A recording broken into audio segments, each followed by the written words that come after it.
సలార్ గురించి మాట్లాడుకుంటే సార్ ఎంత మంచి క్యారెక్టర్, అసలు అనుకోకుండా మీరు చెప్పారు ఇందాక, అంటే నేను అసలు ఆడిషన్ ఇస్తాను అని కూడా అనుకోలేదు, మళ్ళీ రిటర్న్ వెళ్ళి ఆడిషన్ ఇచ్చాను, తర్వాత చాలా డేస్కి కాల్ వచ్చింది. అసలు ఈ జర్నీ ఎలా స్టార్ట్ అయింది, సలార్ జర్నీ?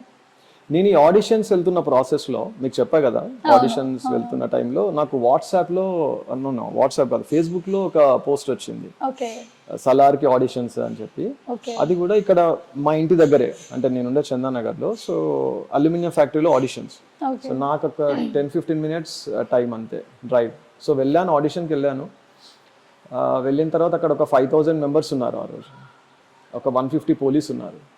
సో నేను లోపలికి వెళ్ళి మళ్ళీ బ్యాగ్ తీసుకొని వచ్చేసా, రివర్స్ వచ్చా. ఇంకా ఇదంతా it maybe a public stunt, అంటే మూవీ ప్రమోషన్కి చేస్తున్నారేమో అనేసి కొంచెం దూరం వచ్చాక మళ్ళీ అనిపించింది, దూరం వచ్చా కదా, why don't I go back and give the interview, give the audition అని. సో నేను యూటర్న్ చేసుకొని వెళ్ళాను, ఆడిషన్ ఇచ్చేసాను. ఇచ్చి ఆల్మోస్ట్ 3 years 3 years అయిపోయింది. సడన్గా ఒక రోజు కాల్ వచ్చింది నాకు. ఆ రోజు నేను మిస్టర్ ఈడియట్ అని రవితేజ వాళ్ళ బ్రదర్ సన్ మూవీ, అది శారద స్టూడియోలో షూటింగ్ అవుతుంది. ఆ షూట్లో ఉన్నాను, నాకు కాల్ వచ్చింది. కాల్ చేసి ఇలా మేము సలార్ డైరెక్షన్ డిపార్ట్మెంట్ నుంచి కాల్ చేస్తున్నామంటే, ఫస్ట్ క్వశ్చన్ మీకు నా నెంబర్ ఎవరు ఇచ్చారని అడిగారు. How you got my number అని అడిగితే, అతను ఏడి కాల్ చేసిన అతను అని, మీరు ఒకసారి వాట్సాప్ చూడండి సార్ అన్నాడు. నేను నా వాట్సాప్ ఓపెన్ చేయగానే దాంట్లో నేను ఆడిషన్ ఇచ్చిన వీడియో ఉంది.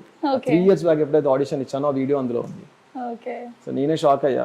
ఏంటి సార్ చెప్పండి సార్ అంటే, మేము సలార్ డైరెక్షన్ నుంచే మాట్లాడుతున్నాము, వేరే క్యాస్టింగ్ ఏం కాదు, మీకు ప్రశాంత్ నీల్ గారు మిమ్మల్ని తీసుకురమ్మన్నారు, మనకు రేపు మార్నింగ్ షూట్ ఉంది అంటే. నేను అసలు ఏం అడగలేదు, ఏ క్యారెక్టర్ అని ఏం అడగలేదు. నేను ఇంకా చిన్న షాక్లో ఉన్నాను అన్నమాట, అది నిజమేనా అని. ఇంకోటి ఏంటంటే అక్కడ షూట్లో ఉన్నాను నేను. సో ఆ రోజు షూట్ వచ్చేసి నైట్ 2 వరకు ఉండేది. వీళ్ళు ఏం చేశారంటే నైట్ 11కి వెహికల్ పంపించేశారు శారది స్టూడియోకి. వెహికల్ డ్రైవర్ వచ్చేసి లోపలికి వచ్చేసాడు, సార్ మీరు వెహికల్ వచ్చింది రండి అంటే, నేను ఇలా షూట్లో ఉన్నాను రాలేను అంటే, అక్కడ ఉన్న డైరెక్టర్ తోటి అక్కడ నుంచి ఆ ఏడీ ఫోన్లో మాట్లాడిచ్చాడు. నాకు ఇస్తే నేను ఇచ్చాను. వాళ్ళు చెప్పారు ఇలా సార్కి మార్నింగ్ షూట్ ఉంది, కొంచెం ప్రాక్టీస్ చేపియాలి, మీరు పంపించండి మేడం అంటే, ఆ డైరెక్టర్ ఇంకా సరే మీరు వెళ్ళండి సార్ అని పంపించారు. ఆ night 11 o'clock with my assistant నిన్న ఇంటికి వెళ్ళి బ్యాగ్ ప్యాక్ చేసుకొని రామోజీకి వెళ్ళేసరికి 1 అయింది, 12:30 1 అయింది నైట్. వెళ్ళగానే హోటల్లో ఉన్నాను. అంటే నాకు ఎలా అనిపించింది అంటే, ఇట్స్ లైక్ ఎ కిడ్నాప్ లాగా. ఇలా వెహికల్లో నుంచి ఇద్దరు దిగారు, తీసుకున్నారు, కూర్చోబెట్టారు, రండి సార్ ఇంటికి వెళ్ళిపోదాం. ఇంటికి వెళ్ళిపోగానే ఇంకా వాడు that guy he came till my door. అంటే నేను 14th floor లో ఉంటాను, లిఫ్ట్ లో నాతో పాటు వచ్చి డోర్ బయట నిల్చున్నాడు. అంటే ఏంటి అసలు వీళ్ళు నిజంగా ఫిలిం వాళ్ళేనా, లేకపోతే భయం అయితే అయింది. కానీ చూసా కదా కాల్ ఆడిషన్ అని పంపించారు కదా, సో ఐ ట్రస్టెడ్. వెళ్ళాను హ్యాపీగా. నైట్ అక్కడ పడుకున్నాక మార్నింగ్ 5 o'clock లేపారు. 5 o'clock వచ్చి దే నాక్ ద డోర్, స్క్రిప్ట్ పట్టుకొచ్చి సార్ మీరు ప్రిపేర్ అయిపోండి 5 o'clock. 5:30కి నేను రెడీ అయిపోయి వచ్చి స్క్రిప్ట్ ప్రాక్టీస్ చేశాను. 8 o'clock ఐ థింక్ 7:30 8కి సీన్ స్టార్ట్ అయిపోయింది. ఇంకా ప్రశాంత్ నీల్ వచ్చేసాడు. ఇంకా ఎట్లా ఉంటుంది అంటే, like there are 2,000 people in front of me. అది ఒక కుస్తీ అవుతుంటుంది, కుస్తీ ఫైట్, 2,000 మంది క్రౌడ్. అక్కడ నేను పైన అలా నిల్చొని ఉండాలి, ఇది ఇలా కూర్చొని ఉంటాడు దిస్ వరద. సో అది సీన్ అన్నమాట, ఓపెనింగ్ షాట్. అయితే అది ఏమైందంటే దాన్ని మళ్ళీ రీషూట్ చేశారు. సో ఇప్పుడు అదే తీసుకొచ్చి మళ్ళీ వేరే దగ్గర పెట్టారు, లాస్ట్కి రీషూట్ అయింది అనమాట. సో నేను చెప్పేది బిఫోర్ ద రీషూట్ కాకముందుకు జరిగింది అది. అక్కడ అది అయింది, ఇంకేమని లేదు. డైరెక్టర్ హ్యాపీగా, he felt happy and he started calling me Ramu garu. What is your name అంటే శ్రీరామ్ అన్నాను. అప్పటి నుంచి రామ్ గారు ఇస్ వెరీ నైస్. అది రోజు అయిపోయింది. అలా 5 days అక్కడే ఉన్నాం, 5 days చేసాం షూట్. తర్వాత మళ్ళీ నేను వచ్చేసాను, మళ్ళీ కాల్ చేశారు, మళ్ళీ 1 week తర్వాత మళ్ళీ వెళ్ళాను, మళ్ళీ ఒక 5 days షూట్ అయింది, వేరే సీన్.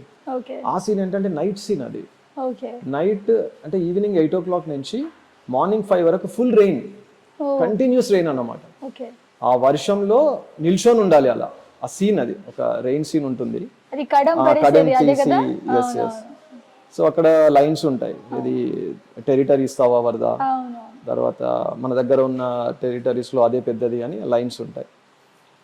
సో అది అంతా నైట్ ఫుల్ తడుస్తూ అసలు అక్కడ నిల్చొని ఉన్నాం అంతే. నాతో పాటు 2 kids. So almost 7-8 hours were standing in the rain. అసలు ఏం అనిపించలేదు మాకు, ఒక అంటే జలుబులాగా లైక్ ఫీవరిష్ కానీ అసలు ఏం లేదు. Not even cold we felt, very energetic. So బాగా అనిపించింది షూట్. సో తర్వాత అది అయిపోయిన తర్వాత నేను థైలాండ్కి వెళ్ళిపోయాను వేరే షూట్కి. నేపాల్ నుంచి థైలాండ్ ట్రావెల్ చేశాను.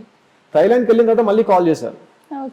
మళ్ళీ కాల్ చేసి సార్ మీకు ఇంకా సీన్స్ ఉన్నాయి, మిమ్మల్ని డైరెక్టర్గా తీసుకొని రమ్మన్నారు. మరి నేను థైలాండ్లో ఉన్నానంటే అక్కడ మేనేజర్ తోటి మాట్లాడారు మళ్ళీ కాల్ చేసి, సార్ అతను కావాలి, రేపు కానీ ఎల్లుండి కానీ పంపించండి, మీకు ఫ్లైట్ ఛార్జెస్ ఇస్తాము, ఎందుకంటే థైలాండ్ ట్రిప్ 15 days.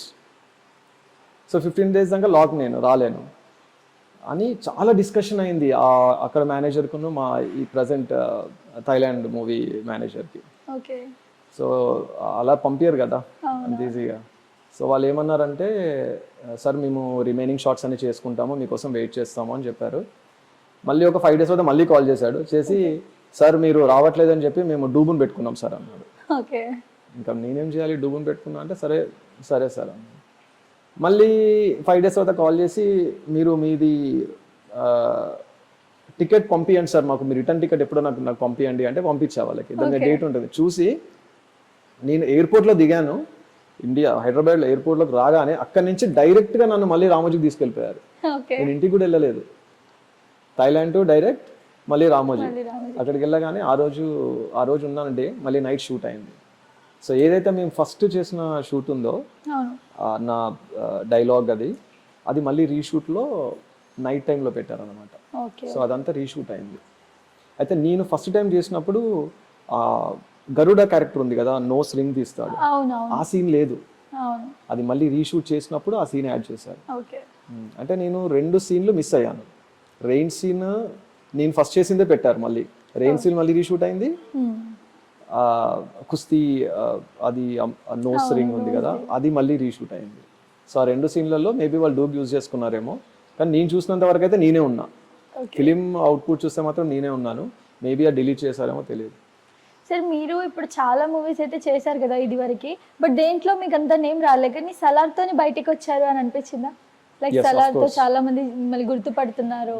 అంత మంచి రోల్ అసలు అనుకోకుండా రావడం, అంటే ఇంత మిమ్మల్ని వాళ్ళు మీరే కావాలి అని తీసుకోవడానికి కారణం ఏమనుకున్నారు? మీ యాక్టింగా?